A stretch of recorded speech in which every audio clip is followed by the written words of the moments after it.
LIUNA sisters are here today. And I am proud that LIUNA women have been moving into leadership positions within our union, on our job sites, and throughout our industry. Among them, and I'm going to mess up here, so I apologize if I miss some LIUNA leaders, but the ones that I have seen here are many business managers of LIUNA locals. I saw Nicole Delagianis from Local 245 in North Kingsville, Ohio. Diane Lewis of Local 295 in Salt Lake City. Nancy Guzzo of Local 1110 in Hamilton, Ontario.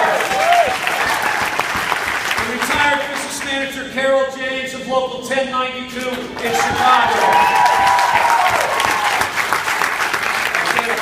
If I missed, but there's some others. Nikki Hayes, the president of Local 1001 in Chicago. Lori Johnson, Margaret of Local 563 in Minnesota. And Marty Cavanaugh, who was just elected auditor for LIUNA Local 561. And sisters, who credits this conference for giving her the confidence to run. Please give all the leaders and each and every one of you a round of applause for being here.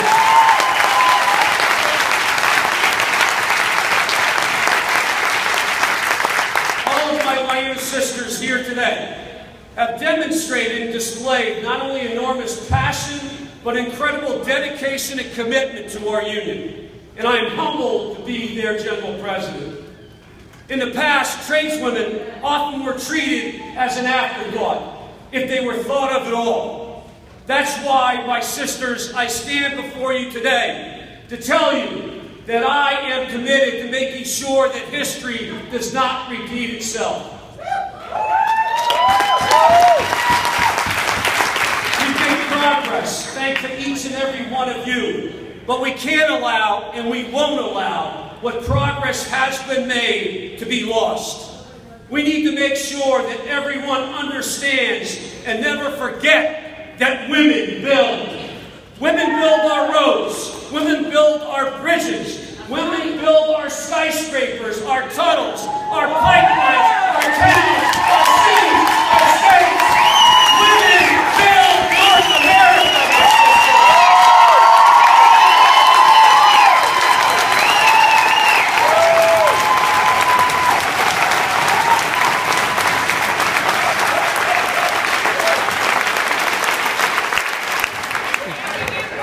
We'll travel to this conference through crowded airports, on aging railways, and over crumbling roads and highways, all desperately in need of maintenance, repair, and expansion. We're in the midst of an infrastructure crisis in the United States of America, and addressing this crisis with the needed investment would put hundreds of thousands of building trades members to work. It would transform not only the lives of our union sisters and brothers, but the future of our country and our economy. Just as those who came before us had the foresight to build the interstate highway system, which I might add was financed by a gas tax, and that helped transform our country into an economic powerhouse. We need politicians in Congress to embrace a sensible, long-term, all-of-the-above funding strategy. It's time to fix this nation's crumbling infrastructure. It's time to stop kicking the can down the road and fix the road. It's time to start kicking ass and taking names.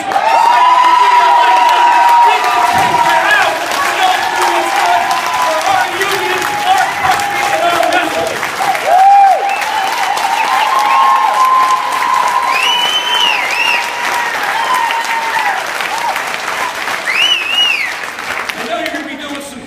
On infrastructure, so we know what's at stake. The current highway bill expires at the end of May, less than 4 weeks from now. We've got a highway fund running on fumes that will soon be empty. Yet, here we sit, with gutless politicians on both sides of the aisle, afraid to have a grown-up conversation with the American people. This should be a no-brainer. Our infrastructure needs fixing, unemployed construction workers need jobs, and the American people need good roads and a vibrant economy. what should be an easy sell is instead partisan political war, with victory both uncertain and unclear. But if anyone in our movement has the strength and the fortitude to keep up the fight and stand strong, it is union tradeswomen.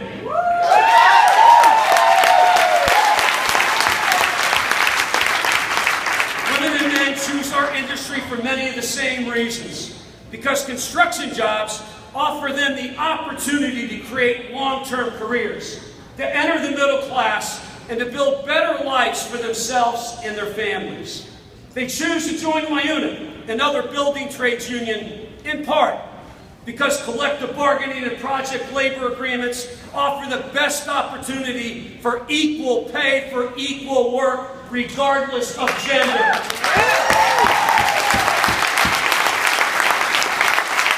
I am proud that LIUNA and other trade unions have acknowledged the historic inequities in our movement and our industry. We own it, and we're going to do something about it. That's evident in our investments in recruitment, retention, and leadership development. It's evident in this conference and in tradeswomen committees and caucuses.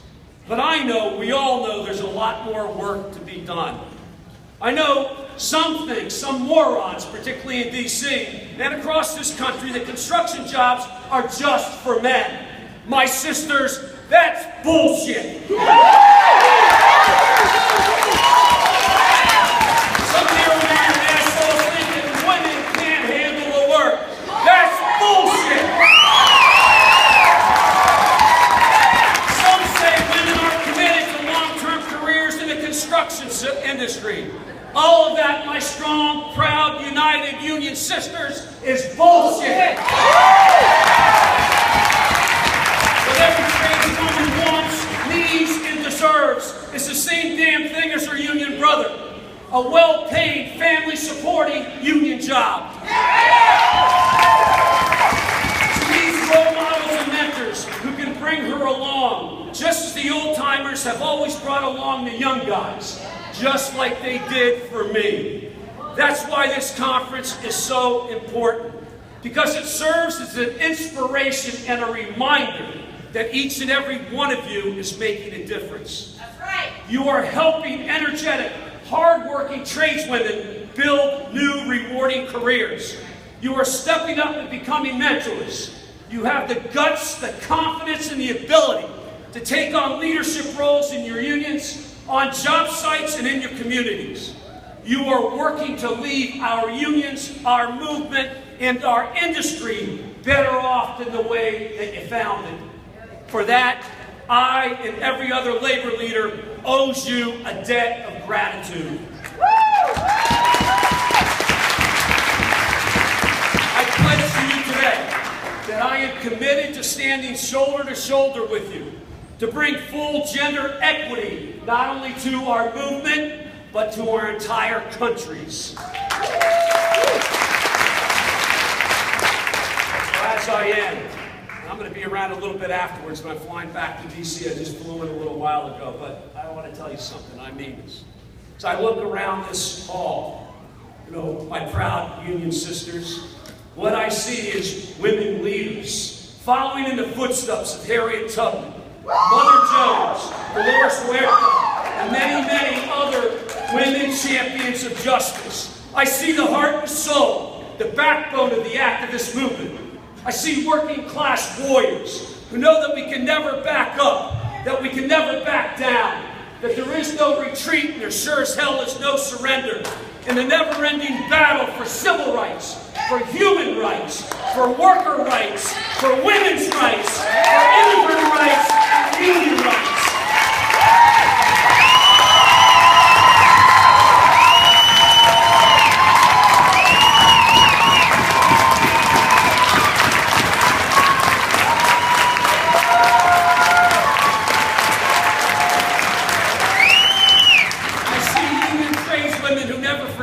Where they come from, who never forget the value of hard work in those that do it, and who never ever forget that the most valuable asset that we have in our unions is the incredible women and men that we represent. We know that this movement of ours isn't about individual achievement, it's about collective advancement. So, my sisters, I know it will be your spark that lights the fire of activism and of justice, equality, and prosperity for all workers. So today, with our energy, with our passion, and with our commitment to each other and to our common cause, let us stand together, let us fight together, let us stay together, and let us win together.